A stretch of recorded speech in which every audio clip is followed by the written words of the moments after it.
হাত না তুলেও দোয়া করা যায়, হাত তুলেও করা যায়, কিন্তু বিষ্ণু বলেন হাত তুলে চাও, কারণ ইন্নাল্লাহা হাইয়ুন কারীম, আল্লাহ বড় লাজুক এবং লজ্জাশীল।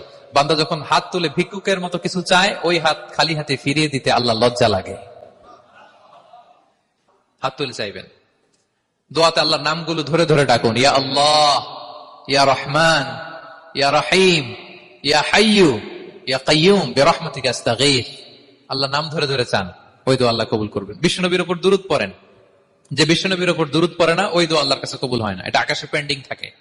কুল্লু দুআ মুআল্লাক মাহজুব বাইনাস সামাই ওয়াল আরদি মা লাম ইউসাল্লা আলাইয়া। বিষ্ণু বলেন সব দোয়া আকাশে পেন্ডিং থাকে যতক্ষণ আমার উপর দুরূদ পড়া না হয়। তা আপনি যে বলেন হুজুর আমার দোয়া কবুল হয় না, কেন হয় না বুঝছেন এবার? হ্যাঁ, নবীর উপর দুরূদ পড়েন নাই তো। আল্লাহুম্মা সাল্লি ওয়া সাল্লিম ওয়া বারিক আলাইহি। শুরু করবেন বিষ্ণু নবীর উপর দুরূদ দিয়ে, মাঝেও পড়বেন, শেষেও পড়বেন, আগেও পড়বেন, পরেও পড়বেন। আপনার দোয়া কবুল করবে কে?